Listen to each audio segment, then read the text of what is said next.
কৃষক কোনদিন বেইমানি করে না। অতএব এই কৃষক শ্রমিকদেরকে ভালোবাসতে গেলে তাদের কাছে ক্ষেতের আইনে তুলে দিতে হবে। আর বিশেষ করে আমি অনুরোধ করব যে আমার এই ৬৭ বছর জীবনে আমি অনেক ক্ষেত্রে বিভিন্ন জায়গায় নেতৃত্ব দিয়েছি। কারণ আমি বাংলাদেশ ব্যাংকে ৩৯ বছর চাকরি করেছি, ৩ মাস সিপিএস সেক্রেটারি হয়েছি, বাংলাদেশ ব্যাংক কর্মচারী সমবায় সমিতি ২০ বছর চেয়ারম্যান ছিলাম। তার কারণে আমি মিডিয়া ভাইদেরকে অনুরোধ করব, বিশেষ করে অনুরোধ করব, বাংলাদেশের একটিমাত্র পথ, একটিমাত্র প্রকাশের রাস্তা, যে সম্মানিত মিডিয়া ভাইদেরকে অনুরোধ করব যে আপনারা এই আজকের যে জন্ম হতে যাচ্ছে জাগ্রত পার্টি, বাংলাদেশ জাগ্রত পার্টির বিষয়টি আপনারা জাগ্রত পার্টির সুপ্রস্টার জনাব ইঞ্জিনিয়ার খান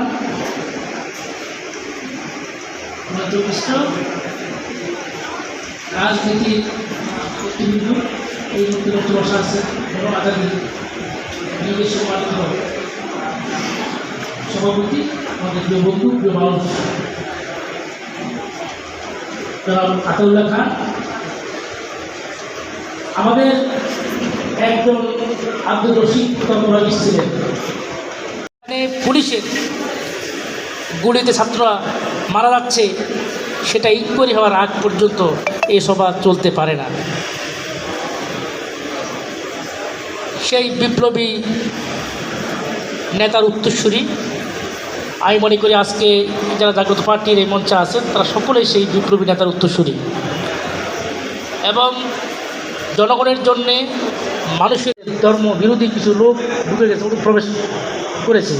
আমি কথা বলি, গতকালকে বলেছিলাম, এখনও বলি যে তেরাপোকা একটা পাখি আমাদের পারিবারিক উপদেষ্টা। আমি এই কারণে বলি, আপনি সাংস্কৃতিক ক্ষেত্রে যদি কাউকে কালচার ডিভাইড করতে চান তখন সাংস্কৃতিক জগতের বুদ্ধাকেই ওখানে ওই জায়গাটা দেবেন। এখন আমাদের সবচেয়ে বড় সমস্যা হচ্ছে আমাদের দৈন্যতাটা শুধু রাজনীতির নয়, আমাদের দৈন্যতা সংস্কৃতির, আমাদের দৈন্যতা হচ্ছে আমাদের নর্মস, আমাদের ভ্যালুস সবচেয়ে বড় সমস্যা। আমি সবচেয়ে বেশি খুশি হয়েছি এবং যে কারণে আমি প্রোগ্রামে এসেছি এটা হচ্ছে যে জাগ্রত পার্টি তাদের ধর্মীয় মূল্যবোধের যে এজেন্ডা তারা রেখেছে, আমি I would like to appreciate and I would like to salute it, যে সকল ধর্মাবলম্বীদের অধিকার সুনিশ্চিত করার পাশাপাশি মুসলিম সংখ্যাগরিষ্ঠ দেশ হিসেবে মুসলমানদের ধর্মীয় মূল্যবোধের উপর যে বিশেষ গুরুত্ব আরোপ করে জাগ্রত পার্টি, সেই জন্য বাংলাদেশের মানবাধিকার কর্মীদের পক্ষ থেকে আমি তাদেরকে ধন্যবাদ জানাচ্ছি। ভেদাভেদ নয়, সাম্যের ধর্ম, শান্তির ধর্ম, তাই সাম্য প্রতিষ্ঠায় মুসলিম, হিন্দু, বৌদ্ধ, খ্রিস্টান এবং অন্যান্য ধর্মীয় মতাদর্শে আমরা যারা বিশ্বাস করি তারা পূর্ণ মর্যাদায় তাদের সকলের ধর্ম পালন করবে। মসজিদ, মন্দির, গির্জা, প্যাগোডা, নির্বজ্জ প্রাথমিক শিক্ষা, এই শিক্ষা ব্যবস্থাকে একটা প্রাতিষ্ঠানিক রূপ লাভের যে মূল্যবোধের উপর আধুনিক সমাজ ব্যক্ত করা হয়েছে, এটাকে আমি স্যালুট করি এবং বাংলাদেশের মানবাধিকার কর্মীদের পক্ষ থেকে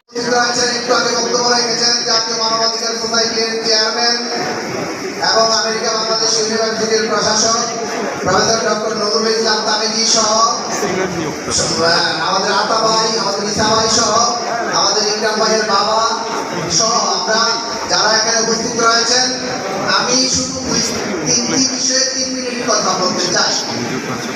প্রথম কথা হলো, আমাদের এখানে বাংলাদেশি জাতীয়তাবাদ, স্বাধীনতার চেতনা, কার্যকর গণতন্ত্র, ধর্মীয় মূল্যবোধ, এই সমস্ত কথা এখানে লিপিবদ্ধ করা আছে। আমি এই নিয়ে কিছু বলবো না, কারণ কাগজ তো সবার কাছে গিয়েছে। আমি বলবো যে বাংলাদেশের বা একটি রাষ্ট্রের প্রধান 3টি স্তম্ভ থাকে: আইন বিভাগ, বিচার বিভাগ এবং শাসন বিভাগ। সাংবাদিকদেরকে বলা হয় ফোর্থ স্টেট বা চতুর্থ স্তম্ভ।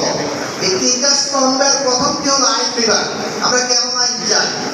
আমাকে যদি প্রশ্ন করা হয়, আমি বলবো যে আমরা আমাদের সৃষ্টিকর্তা মহান আল্লাহ তাআলা যে আইন দিয়েছেন সেই আইনের অনুকূলে আমরা চলতে চাই, তাইলে আমরা ভালো থাকবো। আর এটার ব্যাখ্যা কি? কোরআন দিয়ে তো বাংলাদেশ চলবে না, তার পারিপার্শ্বিক আরো কিছু জিনিস তৈরি করতে হবে, যেগুলো দিয়ে সংসার চলবে, যেগুলো দিয়ে সচিবালয় চলবে, যেগুলো দিয়ে আমাদের পরিবহন চলবে। কিন্তু মূলত থাকবে হলো আল্লাহ কথা বলেছেন, বললো ইয়াশরাবু হালালান তাইয়্যিবান, তোমরা হালাল এবং পবিত্র বস্তু। তো আমাকে যদি বলা হয় যে তাইলে কেন চান আপনি এরকম, আমি বলবো বাংলাদেশের মানুষের কাছে গণভোট দেন, দিয়ে দেখেন মানুষ কি বলে। এদেশের মানুষের অধিকাংশ মানুষের আশা আকাঙ্ক্ষা যদি এটা হয় আমরা এটা করতে পারি, আর যদি না হয় আমরা আমাদের মতো করে করতে পারি। দ্বিতীয়ত আমরা সুশাসন চাই। আমাদের দেশের যে ইনস্টিটিউটগুলো রয়েছে, যেমন পুলিশ একটা ইনস্টিটিউট, সেনাবাহিনী একটা ইনস্টিটিউট, আমাদের দুর্নীতি দমন কমিশন একটা ইনস্টিটিউট, আমাদের নির্বাচন কমিশন একটা ইনস্টিটিউট। এই ইনস্টিটিউটগুলো উপরের পর্যায়ে যারা কর্তা ব্যক্তি ছিলেন তাদের বেশিরভাগই দুর্নীতিগ্রস্ত হয়ে পড়েছিলেন। আমরা সেই দুর্নীতির পাপ ভেঙে ফেলতে চাই। বিষয়ক মন্ত্রণালয়ে আমরা ন্যায় বিচার চাই, আমরা আইনের শাসন চাই না। আইন আজকে আওয়ামী লীগ থাকলে আওয়ামী লীগ তার মতন করে আইন তৈরি করে, বিএনপি থাকলে বিএনপি তার মতো করে তৈরি করে, জামাত আসলে জামাতের মতো করে আইন তৈরি হবে। আমরা চাই ন্যায় বিচার। ন্যায় বিচার প্রতিষ্ঠা করার জন্য আইনকে যেভাবে